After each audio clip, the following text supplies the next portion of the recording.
I have got to make a shift where I'm not putting in 80, 90, 100-hour weeks to make the same amount of money. So I started investing into real estate more heavily at that time. What that ended up doing was balancing out my income to be a lot less seasonal, a lot less lumpy. I got amazing tax benefits. The appreciation from the assets was very beneficial at that time too. And frankly, I enjoyed it so much, I sold the companies and went all in on real estate. I used to chase the ROI all the time, return on investment. And over the course of time, that has evolved into what I call return on life.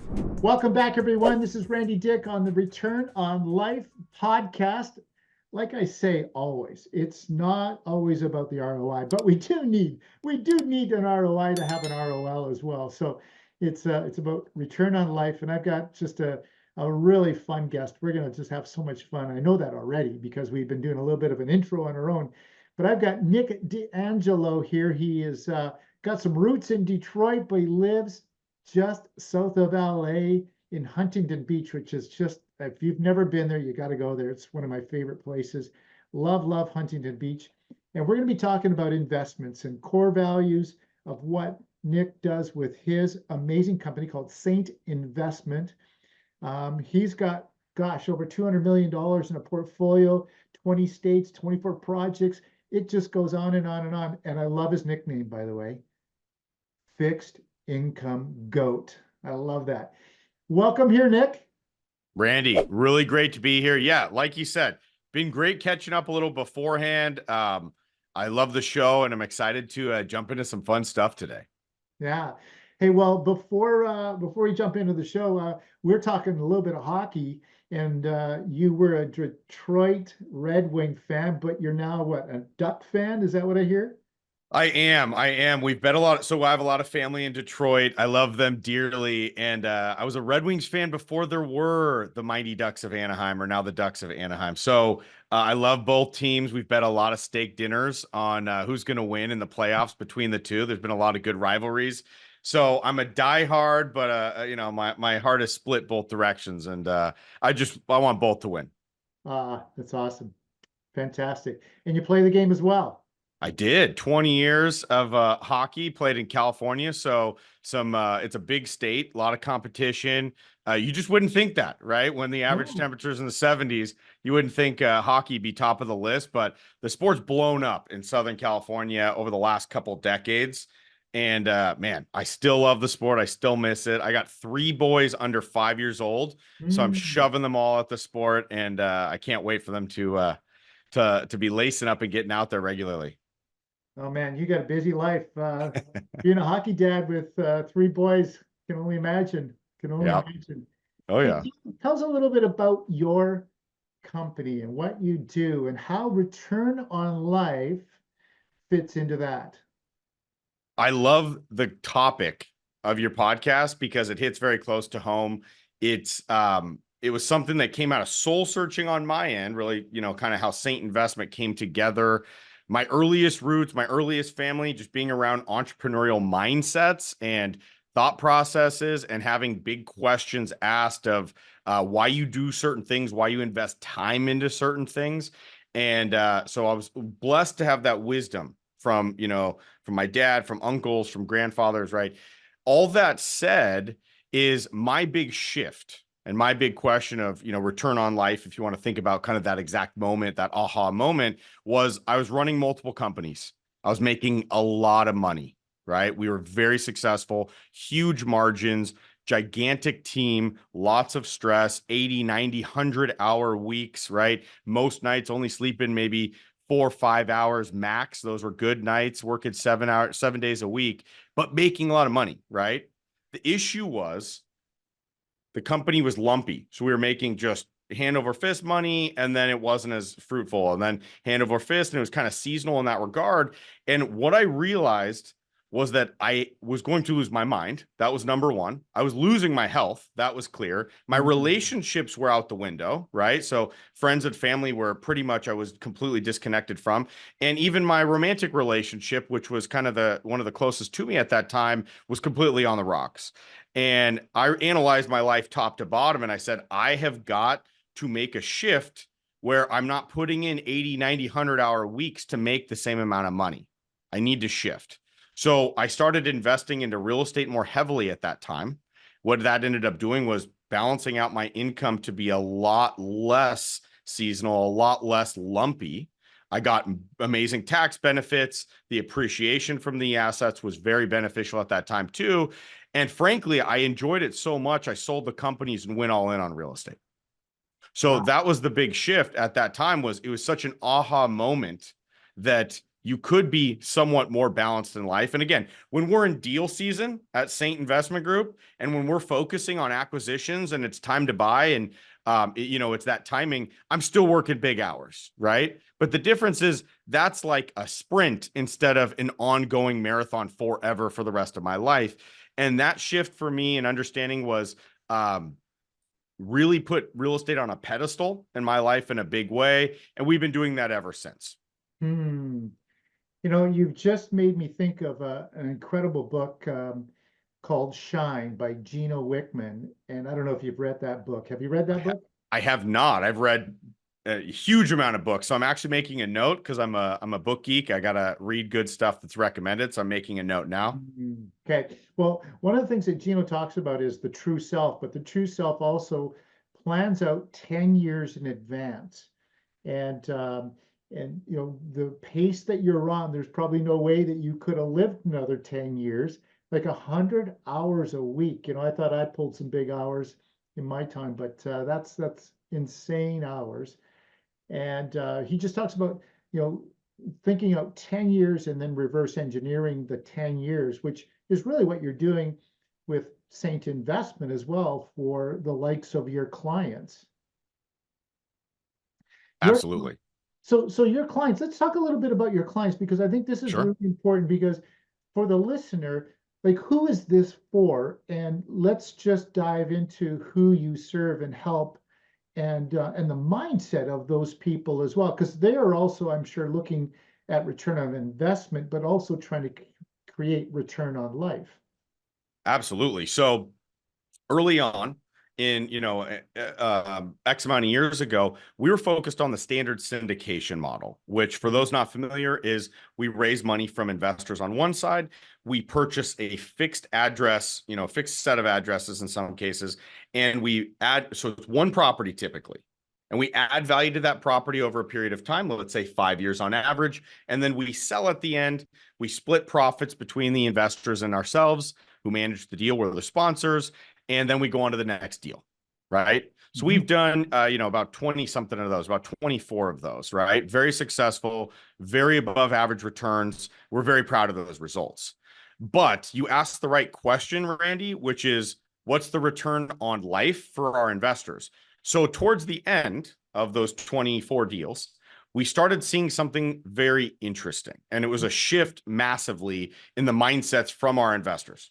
So if you asked us who our avatar is, if you will, and for marketing terms, or who our just average investor is in the real estate world, it would be someone between 2 and 40 million most commonly, right? Although we have investors that are worth hundreds and, probably half a billion, on our upper ends, but on average, 2 to 40 million net worth, right? Many of them are business owners or were business owners or moving to sell their businesses and be ex-business owners, is with the dream of many of them. So many of them are at that age range where they are phasing out of the workforce. They're selling their businesses or they're moving to retirement.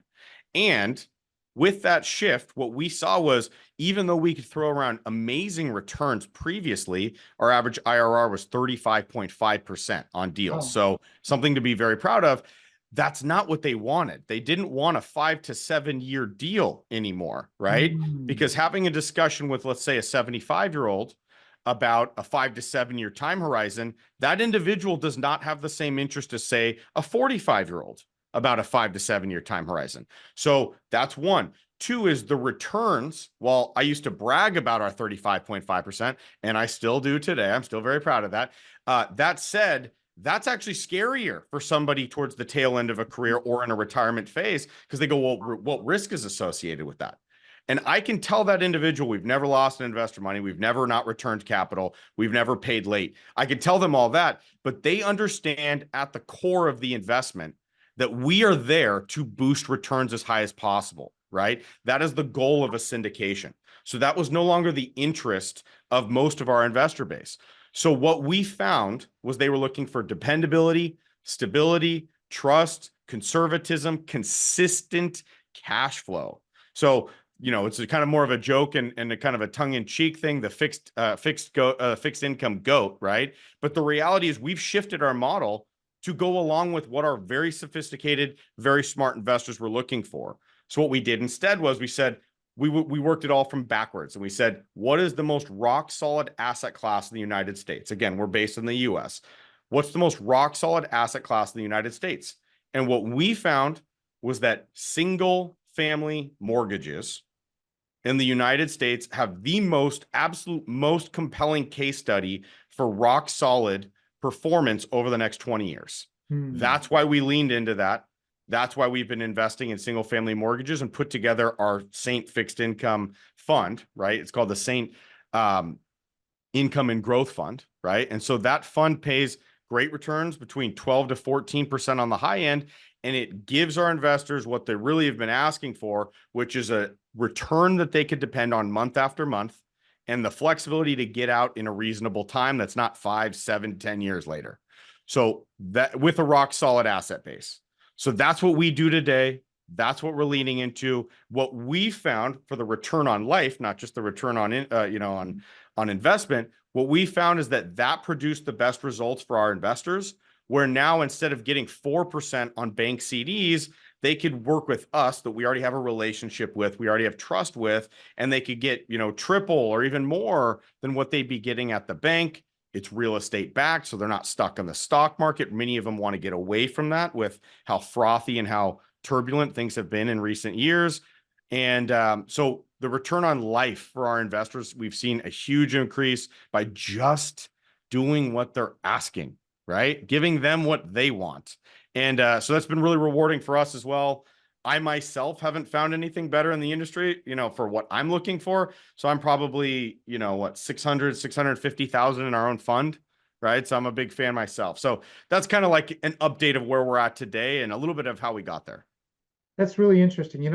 The greatest gift that you have is sometimes the greatest curse, also to yourself, but others too. So you can brag. I love that you're bragging about our great IRR, but yet they didn't want that. They want safety, security, and really, really interesting what somebody's why is versus somebody else's why. And you put everybody kind of in the same spot, but they think so differently.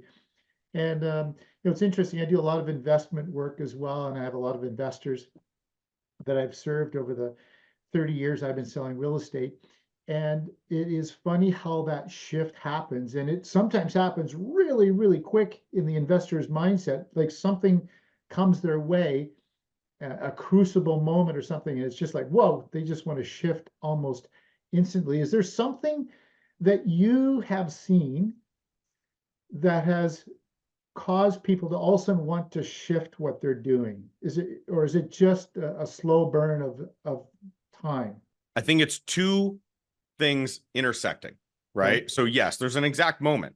There's an exact moment and there's an exact storm of things brewing, but it was two things intersecting. One is we, especially in the US, we're dealing with the most wealthy and largest generation of all time, the baby boomer generation, right? Time passes. None of us can stop that. The baby boomers are at the phase where they were getting close to retirement. They're starting to look around. Do we want to work for the rest of our lives? When do we want to retire if that's the case? And at the same time as a lot of those big questions were entering the minds of many baby boomers, we got hit with COVID, right? And COVID came with huge, huge, huge question marks. Things like, what does a country look like, or what does the Western world look like if it's shut down and businesses can't operate?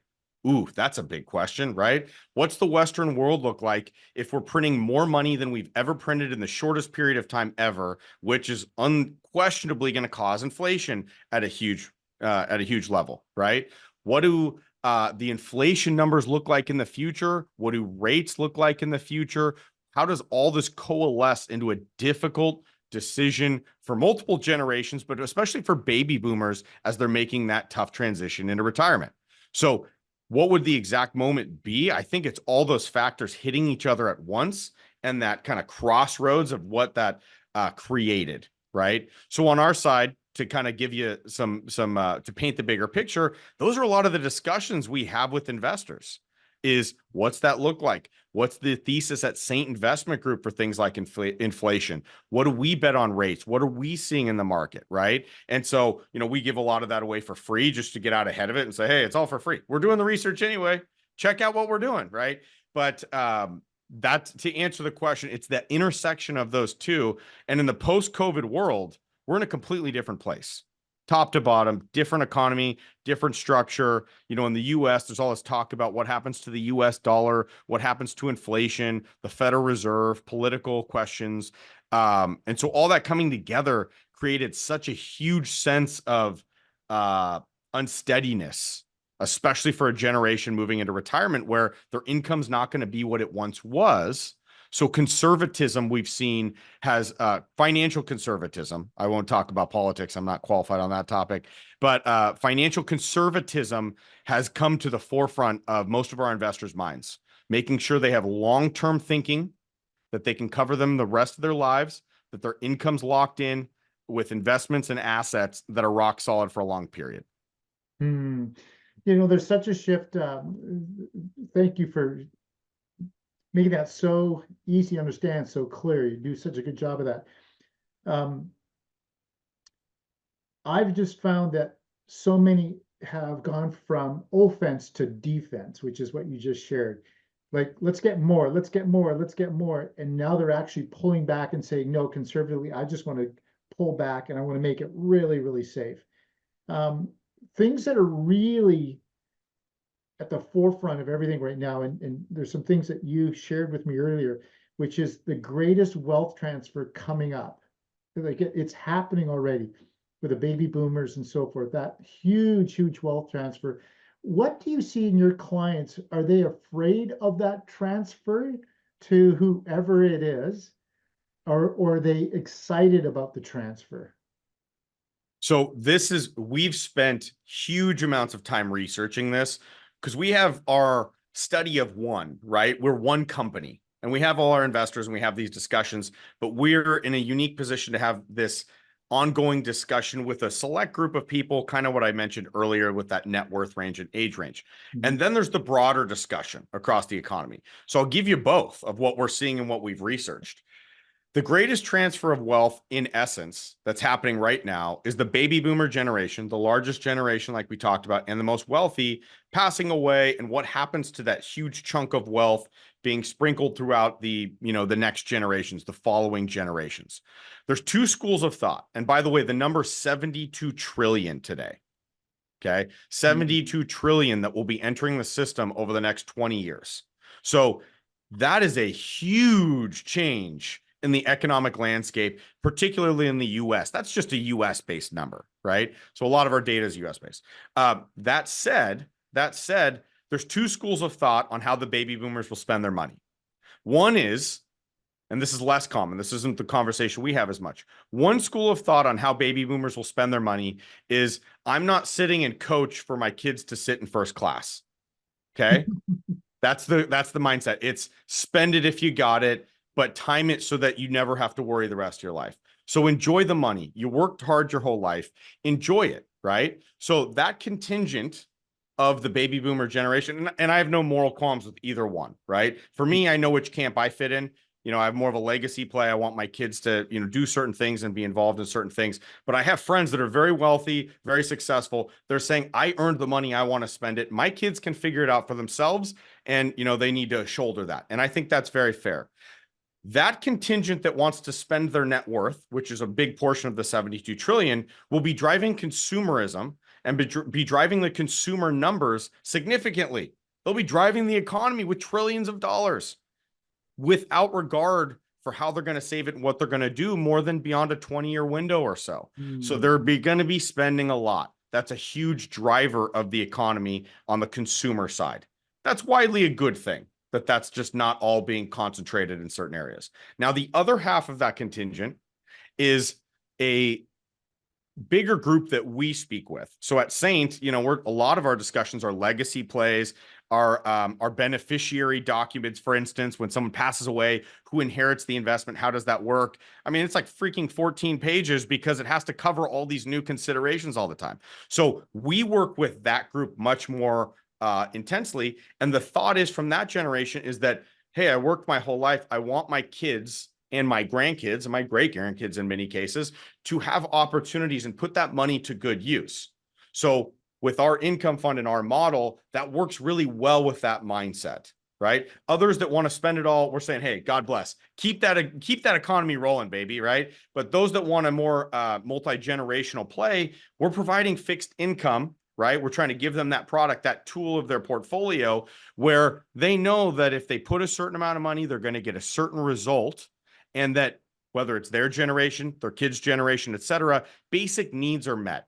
Their kids can make decisions and live their lives in a way where maybe some of that financial strain is off the books or less of a concern. And certainly for the crowd that's in the retirement age, they know that their bills are covered if they reach a certain amount of investment. So those are the two contingents we see. We work almost exclusively with more of a legacy play, a long-term thinking mindset, but there's a huge cohort of that 72 trillion of net worth that's being passed down that will be driving consumerism also.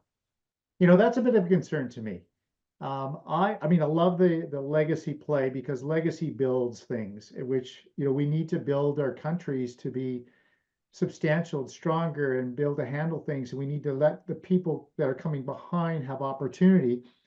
And if we're just going ahead and spending it on whatever, it's great for now, but we're going to have a deficit with the quality of people and the life if that's the way we move forward. And the other thing is that we're all going to live a lot longer. We're all living longer and longer, and healthcare and aging and all that, man, we're just going to need more money.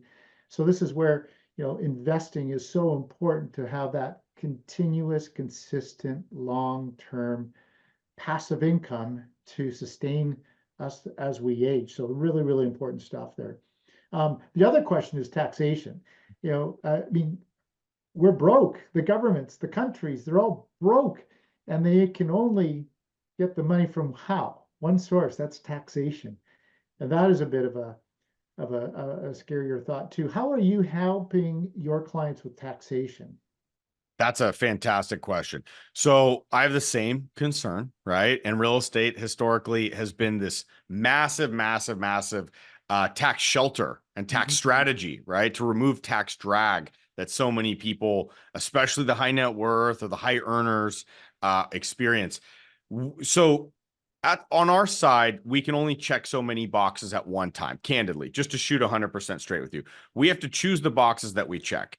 On the syndication side, right? So 5, 7, 10 years of an investment, choosing a single address, a single asset, there's a huge tax advantages to that. There's huge tax strategies to that, right? But, there's downsides. 5 to 10 years of your money locked up, maybe higher risk, for many of these assets.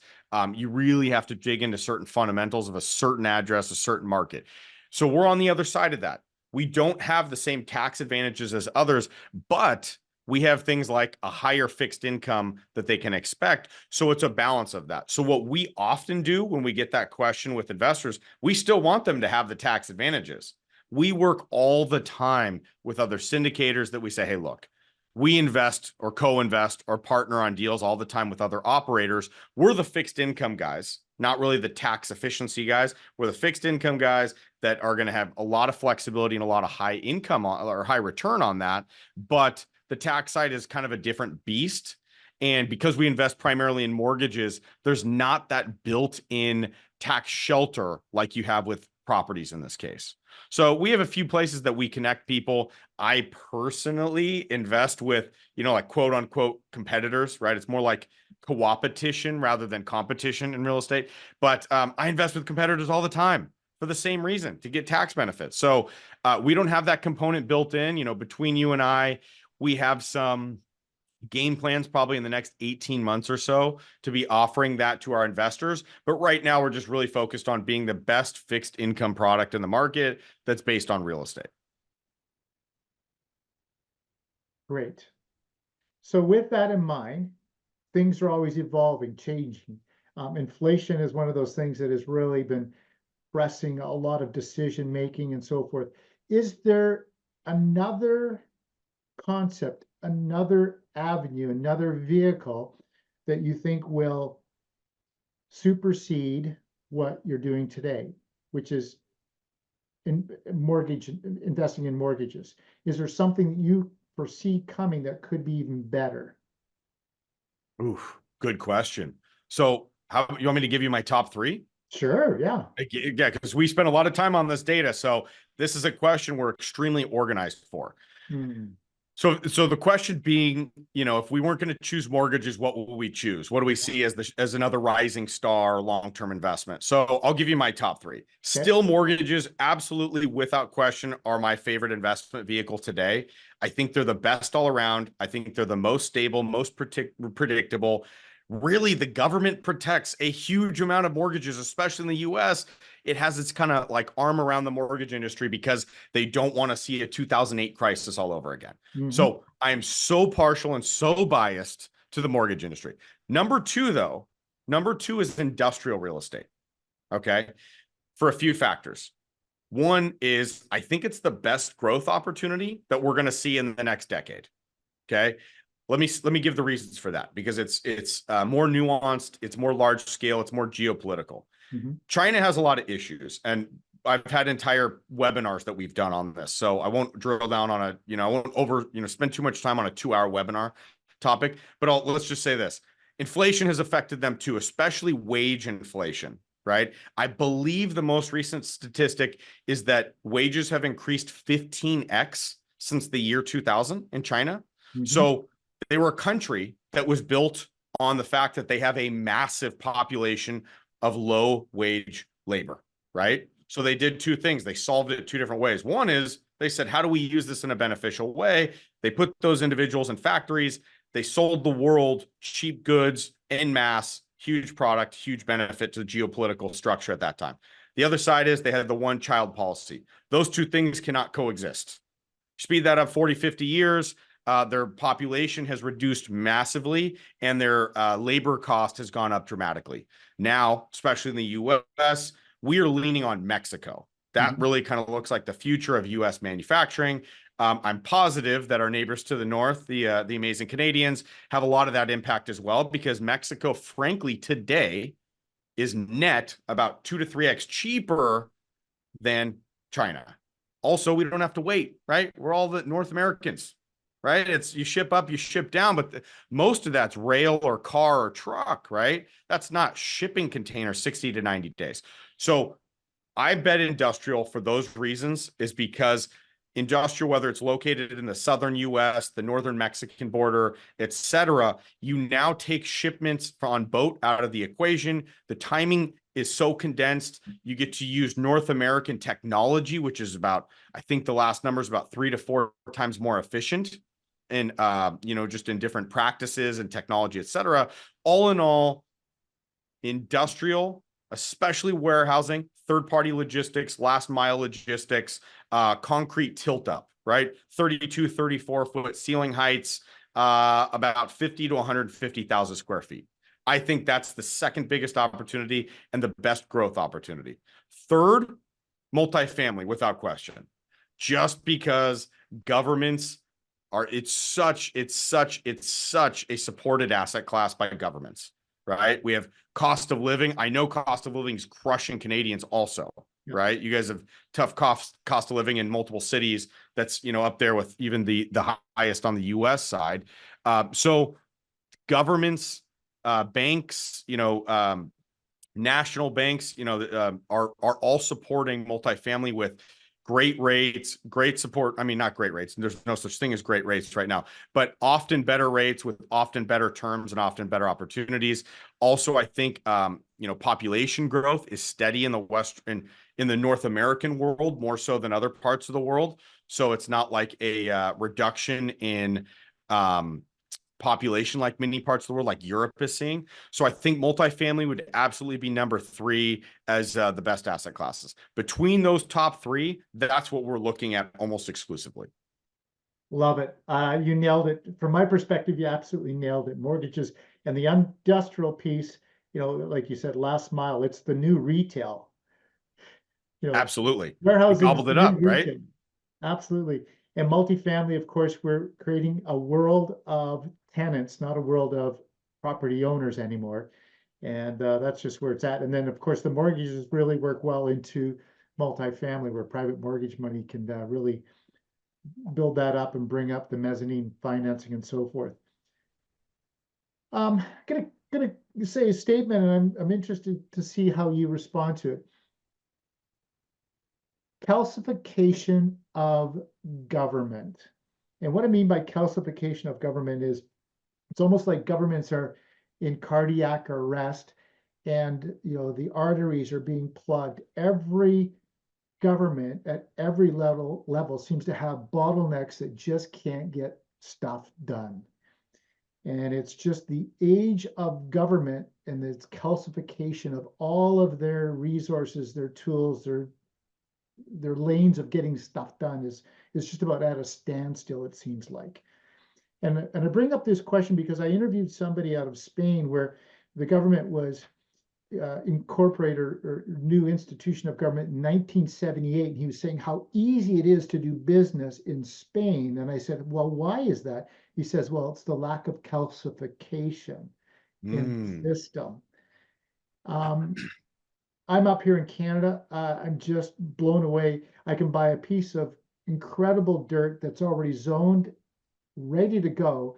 And by the time I've actually built something and brought it to market and have an end user, and it's often 3 to 5 years later. It just blows my mind. And then yet we struggle with supply. We don't have enough supply, which is causing prices to, skyrocket, which is hurting the affordability and nobody can buy and they have to rent. And so it's just this really horrible cycle of things. Are you seeing that in your part of your business? Unquestionably. So, um, so I'll give you a comparable story. Okay.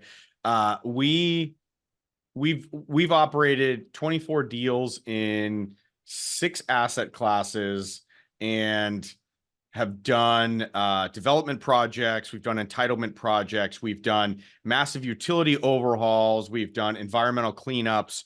We were really, I made my bones buying significantly below market. So what you just described as like a massive headache, that's how I made my early bones in my real estate career. So I will not do that anymore. Just to be clear, I won't do it anymore. And because the last reason was to get an electrical upgrade on a property, it cost us 700,000 US, one, and two, it took us 5 years. Okay, the property was standing. Okay, it was standing. We already owned it. It was all set up. The entitlements were already in place. So that's just to get an electrical improvement. Okay, granted, it was a pretty massive electrical improvement, but it wasn't, we weren't powering a city block. We weren't master planning a community. It was for one industrial property. Okay. Now, to give you another example, is entitlements have become political to a degree that is beyond reason in the US, especially. And so, what I've seen is that just in the exact way, 3 to 4 years, you can buy it, it's ready to go. And by the time you fight the good fight, it's 3 to 4 years later, right? I've seen a project where, frankly, we were being muscled around by a excuse me. We were being muscled around by a multi-billion-dollar corporation. They wanted to essentially extort this property from us for a discounted rate. Okay. We said, no, thank you. That's not how we want to do this. We want to develop this. So the political game got so complex that we ended up in this multi-layered, multifaceted standoff between the city, the state, the county, and a multi-billion-dollar corporation in a way that took us about the time exactly that you stated, Randy. Okay. Just to get to a point where entitlements were done. Right. So I just said the layers of complexity here are beyond what I can, like, the return on investment, the return on life, because the headache of this was beyond what I was willing to put in. Also, I'm like, look, I could do 3 or 5 or 10 deals in other areas by the same amount of effort and energy and returns that I'd be spending on one. Right. right? It was not juicy enough for me to spend that time and effort and focus on. So there are parts of our country in the US where state and local ordinances and state and local governments speed things through. I happen to live in a place called California, which is not known for that. Okay. It's very much known to be the opposite of that. So I won't do that anymore. Okay. For all the reasons that you just said. Now, as far as calcification of government, there's a lot of reasons in the US we see that. But as far as over drilling down on the business sector, which is the most important to what we're talking about, I think it's that my personal belief is that if you give governments a lack of incentive to be efficient, aka another way to put that would be if governments aren't held to account for how badly they do their government business, then what you get is bad results. So on my team at Saint Investment Group, I pull up the KPIs, key performance indicators of every single person. We walk through them weekly. It's charts, it's graphs, it's numbers. It's very hard to argue that this number is not right, right? It's like, well, we pulled it directly from here. You supplied the link to get that number. So what about this is incorrect, right? Here's your chart. And so everybody knows how everybody did. That's not how it goes in government. When I was in retail, God forbid, it was a very complex time with retail and office and government leasing that we were doing. It was very, very complex. What we saw was government agencies would lease space from us at the clip of 2 to 5 to 10,000 square feet of office at a time, of retail office at a time. And what that would look like is they would build it out in a Ferrari build out, the nicest furnishings, the nicest this, the nicest that. I would go 5 years and see 0 people going through that office, not a single one. And so I'd call the person that I did the lease with and I'd say, what happened here? Okay. I have no business object. I have nothing. I don't know anything about what you're doing. When I see this build out, nobody even walks inside. Why is that? And she told me point blank, she said, look, Nick, to shoot straight with you, if we don't use our budget, we lose it. Right. So we got that office and we furnished that office because we had to spend that money. Otherwise, it would be removed from our budget in the future. We might have needed that office. It turned out we didn't. We decided to do these things, other things, blah, blah, blah, blah, blah. Nobody wanted to drive to this new It was like the most minor excuses to spend probably $5 million on nonsense. And if you expand that across, a continent or a country with 350 million people in the US, the amount of waste is staggering. So I don't think we have a good accountability system for government right now. Like, again, in my company, we're all staring at the charts. We're all staring at the graphs. There's accountability is very transparent. I don't think government has that. And I don't think that they want to have that. So I think it's only going to get worse before we find a system to do that. Wow, that was well shared. Where's the US dollar going?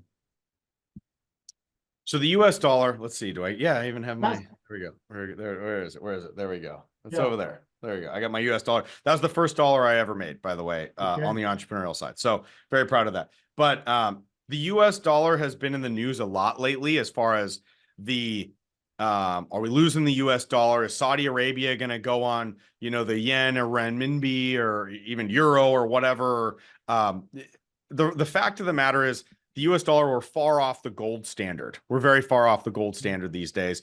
And so that gives a lot of people a lot of heartburn. The truth is, and the fact of the matter is, I believe we're on the brass standard. Okay. So when you go to the shooting range in the US and you're exercising your Second Amendment rights and shooting your guns, at the end of the day, all those little cartridges are brass on the ground, right? And so the US has more brass than anywhere else in the world. I think the US military backs up the US dollar a pretty high degree. And I frankly, whereas we used to be so worried about being involved in every region of the world and bases everywhere and covering and managing it, I just don't think the US cares as much. If you look at like the last 5-6 presidencies, geopolitically, we've tried to be less and less and less involved. Biden is even trying to be less involved than Trump, at least before all the wars broke out on his watch, right? So all that to be said, I think it's massively blown out of proportion. And I think that the reality is the US dollar, that used to be such a gold standard for the US, I think it's a benefit to most of the world. If you get off the US, if you get off the US dollar as the currency of most of these small countries, What you have is inflation that goes through the roof, that goes crazy. You have a completely unmanaged financial system because it's based on a local currency that can be so muscled by others. You look at George Soros, for instance. George Soros turned multiple countries' entire financial systems on their heads by just being a hedge fund and navigating and betting against them and shorting or going long on different things to create those environments. The US dollar, I believe, worldwide has approaching, what is it, 30 something trillion in circulation throughout the world. Just in the US alone, we have 19 trillion in circulation. No other currency can even get close to that. So the biggest question I always ask is, what else could replace that? You could go with Chinese currency and see what that is. The CCP, the Chinese Communist Party, doesn't even want that at this point. It's not controllable. They can't manage it, right? Next is the euro. God bless our European, our European allies and cousins and friends. But the reality is the euro is not going to be that. They have their own issues, across the board in the euro. A BRICS currency, come on, right? If you think those countries are going to band together and come to some, agreement on that, it's just not going to be happening anytime soon. So I think the US dollar's here to stay. And I think even if it declines slightly over a period of time, I don't think the US really cares at a high level, candidly. Okay. Hey, let's get into some speed round here. Let's finish it off with speed round. This has been fantastic, Nic. So insightful. Love it. Love it. Okay. So speed round. Fine dining, takeout, home cooked meal, Uber Eats. What is it? Normally, historically, I would have done fine dining just because I, work my tail off. I really, really love those moments just to enjoy like a really nice steak, a really nice wine, a really nice meal. I'm going to go home cooking now. Okay. I'm going to go home cooking. I got 3 kids under 5. I love my partner. I want to see her as much as possible. And getting those moments are really the most valuable thing to me at this point. So I'm an Italian, I'm from a big Italian family. So, the kitchen's a very big part of our house. And if I can cook a meal with my kids, with my lady, have fun, listen to music. It's what we were doing last night. That's my number one choice for that category, for sure. Love it. Love it. What do you do to let your hair down? And you can't say hockey. Oh man, I wish it was hockey. I'll tell you that. I wish I was lacing up more.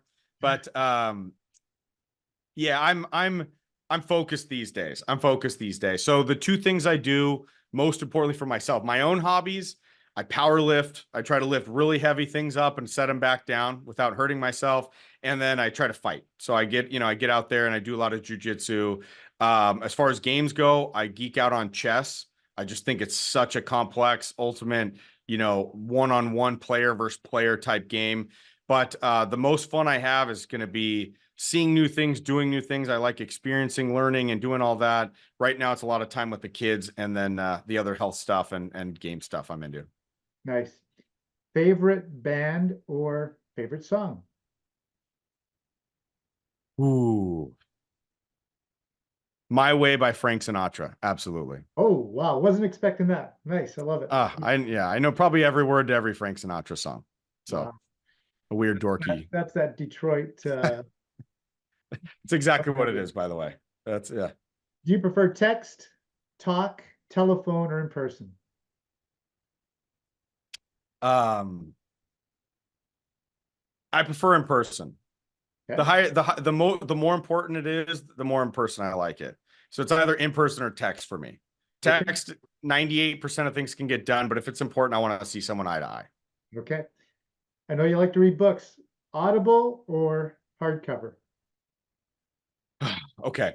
Audible today because I can get more books in. The volume of information that because I always want to be learning at a high pace. My library looks like yours. I have a huge amount of books and a huge collection, but I just can't read in the volume that I want to do or return to books as quickly. So I'm on Audible nonstop these days. Awesome. Last question, bit of a trick question. If you were a scratch and sniff sticker and I rubbed your shoulder, what would I smell? Such a good question. All right. I'm gonna go with like the wine answer. You ready? Like I'm gonna really make it stick. I'd say a rich blend of leather and old books and mahogany and maybe a little scent of vanilla and spice in there, like Oh, black pepper, you know? I want something complex, you know what I mean? Like a good scent in there, something along those mix. from what region? Oh, oh. I don't know. You know, I'm not a big wino. I'm more of a, you know, whiskey these days. But if I was gonna drink some good wine lately, it's been French. Been Mm, learning a little bit about that. I just kind of take the advice of people who know more than me, and they've seemed to been on French wine. So I've been drinking French wines lately. fantastic. Great answer, Nick. Nick, thank you for being a great guest, a fabulous guest, and really diving deep into all things investing when it comes to the side of real estate, whether it be mortgages, whatever it is. It just was really good. Thank you so much for being a great guest, Nick. Randy, I had a blast. I've had a great time catching up with you here, and look forward to connecting with you soon. Okay, take care.